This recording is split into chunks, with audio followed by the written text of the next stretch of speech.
أعوذ بالله من الشيطان الرجيم. بسم الله الرحمن الرحيم.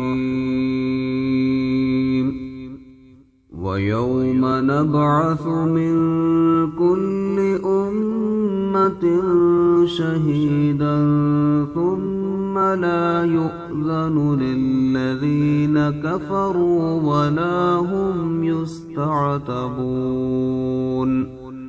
وإذا رأى الذين ظلموا العذاب فلا يخفف عنهم ولا هم ينظرون. وإذا رأى الذين أشركوا شركاءهم قالوا ربنا هؤلاء شركاؤنا الذين كنا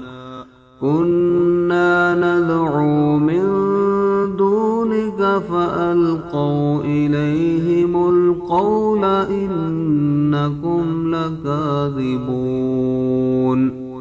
وألقوا إلى الله يومئذ السلم وضل عنهم ما كانوا يفترون.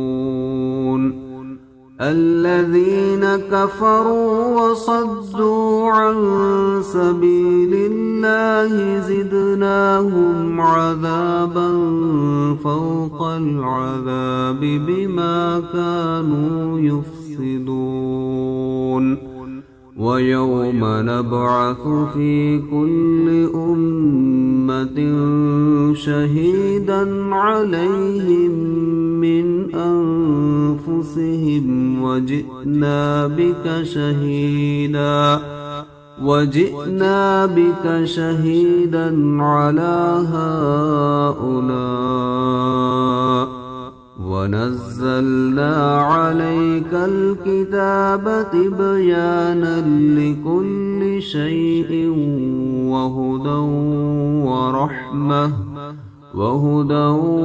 ورحمة وبشرى للمسلمين.